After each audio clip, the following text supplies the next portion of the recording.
Hello, everybody, from whenever, wherever you may be watching, listening. This is a brand new episode of Osprey Observer TV. Your host, as always, Johnny Torres. Thank you so much for being a subscriber. Make sure you leave us a review and share it along with your friends and family. We've got an exciting new episode of someone doing big things in the community, truly having an impact in so many ways, as we often do on this show.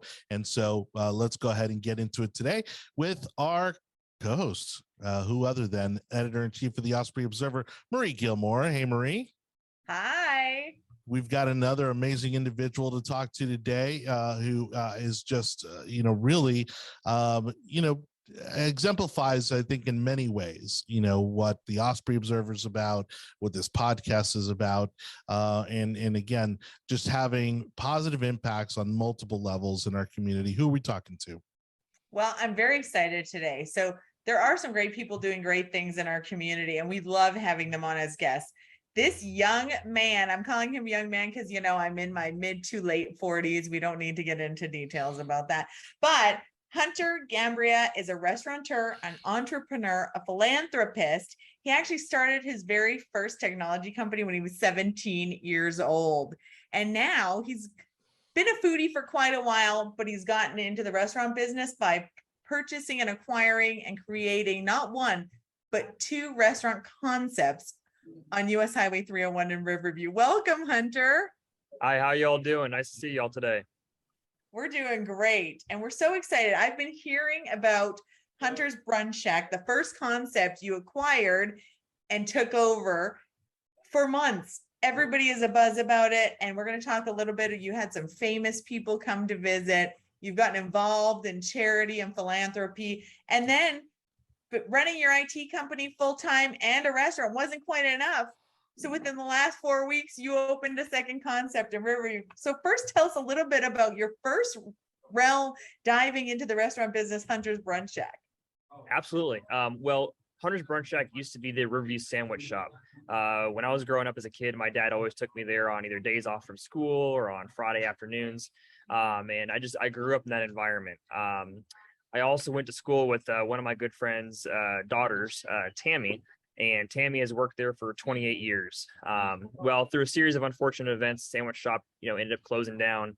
And, with all that she's done for the past 28 years there, as well as Sylvia, who's been there for 18, I wanted to make sure that restaurant could stay going. We kept wanting to keep the same staff. We wanted to keep, the same food items, modify the menu a little bit, but bring back that family-friendly spot that everyone has loved for like 38 years.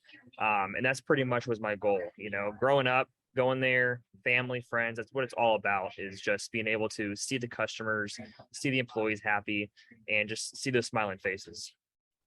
Well, I'm so glad that you did. It has been a legacy business right on the center of our corridor right there in 301. So I'm so glad it's going to be here to stay. And 28, 38, 18 years in the community is a lot of legacy.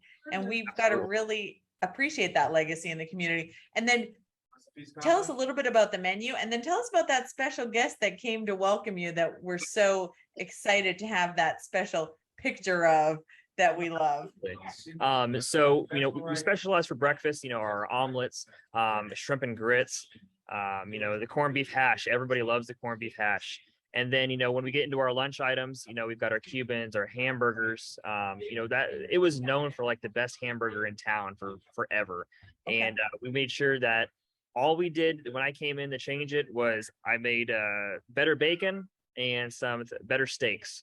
For steak and eggs and our ribeyes and things like that. And of course, we still have all of Tammy's favorite specials, her shepherd's pie on Friday, sloppy joe Monday, and meatloaf Wednesday. So we kept all those. And through a series of, reaching out to people about the new restaurant, I reached out to some of my good friends, Carol and Howard Baskin from Big Cat Rescue. So they did come out and show up at our restaurant, had some breakfast with us, took some pictures with the customers and the staff. And we've continued our success, as well as continue supporting them for their mission as well. Well, that is super fun because the Baskins kept me entertained during the lockdown, of course, from that show that shan't be named, but we'll call them the founders of Big Cat Rescue, which we've been to many times, and it's such a fabulous part of our community where you can go see the big cats in their own environment, and they're very untouched in their own wide open spaces, and it's just such a treasure to have. And they have some retired circus cats there, and there's no breeding, and it's about these private pets, people who say, oh, it's so cute, let's have a little baby tiger, and as that tiger grows, it becomes too much for them to handle. They need a place to go. So they really provide a great service, and it's such a neat facility. So what a great partnership you had with them. But that just wasn't quite enough for you, was it, Hunter? It wasn't. We continue to reach out to a lot of people here in the area. They've reached out to me, and like I said, Carol Baskin and Howard, we talk, I would say every couple of weeks, we shoot a text back and forth. They've actually recommended us to a bunch of people. Some of their friends come in, and it's great. They haven't stopped in to eat at the Cottage yet, but they will definitely be coming in here hopefully soon. Well, and speaking of that, sorry, Johnny. No, go ahead. Get a word in edgewise. And speaking of eats at the Cottage, that is the new concept. Tell me about that. Absolutely. Eats at the Cottage used to be the old, Ruth's Cafe and Ruth's Breakfast and Lunch next to the Dollar General and the Riverview Flea Market off 301. I grew up coming here as a kid as well. My grandparents brought me here. My parents brought me to the sandwich shop.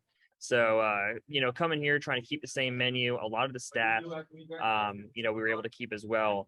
And it's really cool to have some of these ladies that I have here because, I'm 29, but they're all from around in this area, and they have been in Ruth's, from 15 years. Some of them started down, at the sandwich shop or, whatever it may be. Burke and Howie's was a big thing, back in like early 2000s, late 90s.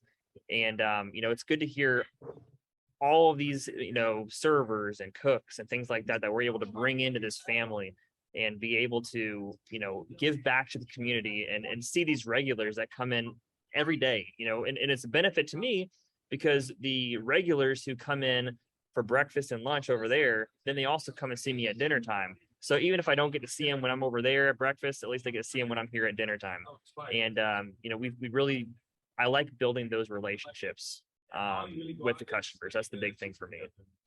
Yeah. Now, Hunter, again, you just talked, with such gratitude, about, these legacy folks in our community who really make these kind of places special, and honestly, to a little bit of what Marie said, as the community grows, we've seen a lot of growth in your kind of franchises and chains and that sort of thing, but these are the kind of places that make us a community.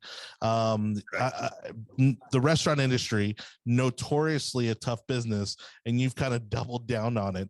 What do you feel maybe generationally, or what do you feel is it that you're maybe doing differently that's going to put you in a position to succeed long term with these two restaurants? Kind of like what I said is, mostly it's all about the customers. It's about the staff, making sure that they're happy. Anything I can do, to support the community, I'll do it. If it's join any type of cause, donation, helping the community for sporting events or things like that. And for a good example, when I took over Ruth's, we had a full freezer full of food, and I could have opened up as Ruth's Cafe before we did all the name change and stuff, and still sold all that food. But we wanted to give a better taste to the community, showing that we might be a small, big town, but let's give this food to the homeless, to the charities, to the, men and women who might bust their butts all day at work, but still have, a trouble feeding their children at home. So during those few weeks, we were actually, pumping out food. They might come in, oh, we just want one meal. We'll send them home with 6 or 7 meals just to make sure that, school's getting ready to go back. Make sure they have a full belly before they go to school. And it's the same thing over at the breakfast place. If customers come in, we know that they're having a bad day. Our goal is to turn their bad day upside down, give them a good reason to feel good about themselves and part of this community. That's what pretty much keeps me going every single day here. Obviously money's great, but at the end of the day, it's the customer satisfaction, the making the customer happy, pleasing them, is what my main goal is at the end of the day. And just kind of, sorry, go ahead, Marie. I was going to say, and Hunter, what's the biggest thing you've learned over the last few months becoming a restaurateur? I have learned it is very, very long shifts. There a lot of work. I found a lot of new connections along the way. Just getting here from open at 7 o'clock in the morning to start, prepping stuff, to sometimes staying here until 8, 9, 10 o'clock at night. I wish I still lived here in Riverview. I don't. I live up in Dade City, but I need to. I'm going to be making my way back down here, hopefully, and because I want to make sure I'm stay in this community, and be around. It's no secret, for really virtually any business owner, but especially in the food business, not only with supply chain issues, but also inflation issues. I'm guessing this year has been especially tough. How have you navigated that? And how have you been able to kind of, adjust or make changes necessary, again, to, keep moving forward and keep these places profitable? Absolutely. We always keep our options open. When it comes to, I have a very, very, very good food rep. His name is Sam Medina at US Foods. This guy, he came in here, he helped me design my menu. He helped me put the menu together, make sure we got the right ingredients. He's a sales guy. He doesn't get paid to sit here and help us out, and work through hours and hours and hours of inventory sheets or anything like that. But this guy, he shows up here. If I couldn't order something, get it on the truck, he will make sure he makes a special trip out to bring it to me. And like you said, supply chain, it is crazy. I might order, a bunch of bacon, or I might order some steaks, and they say, yeah, it's going to be on the truck, shows up on the truck, doesn't show up on the truck. It's a very, very hard, it's a hard market, and it's hard for us to brand that because, hey, let's say we want to have Fish Fry Friday. We start advertising that. Well, Thursday when our truck comes, we find out, oh, we didn't get the fish that we were supposed to have. So then we're kind of running around to find the fish to make sure that we can have it for our Fish Fry Friday. And it's going to be the constant struggle, I think, during COVID. Things still haven't balanced out yet, but I'm hoping within the next, maybe a couple months, a couple years, things are going to get back to where we are, so we don't have these supply chain issues.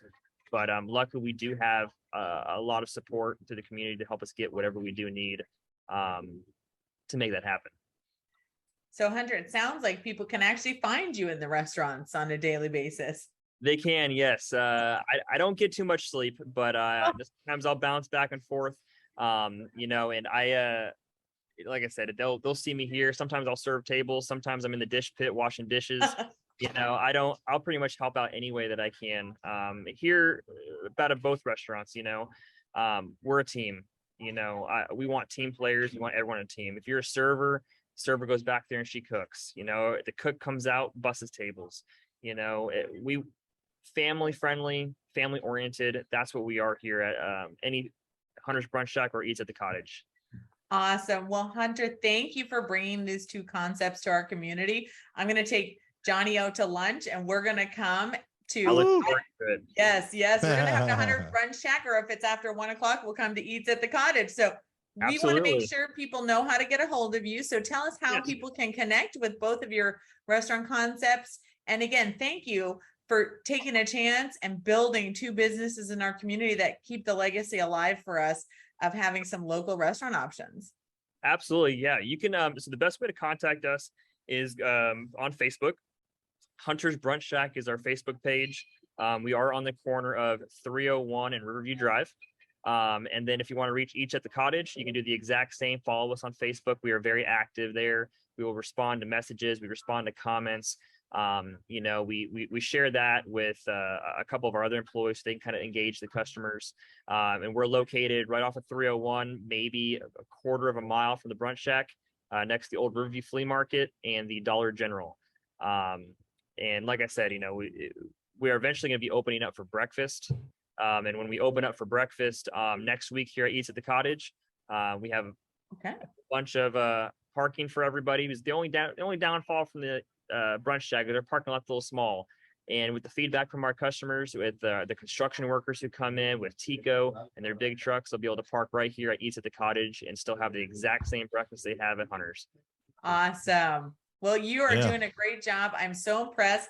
When people say our millennials, kind of don't want to work, I'll say you're making up for a lot of them. I appreciate it. Well, thank you very much. You're working harder than any of them. So awesome job. I can't wait. We will be there. We're going to support your businesses. Some of our team has already been there and big supporters and sing your praises. Absolutely. We love your team. We love the whole Osprey Observer group. They're awesome. Thank you. Thank you so much. And we will be supporting you. So whatever you need from us, and whenever you have, famous stars from TV and radio and personalities, send us those pictures. We love them. Definitely. We'll send them your way. I appreciate it. Thank you, guys. Okay. Thanks, Hunter. Thank you.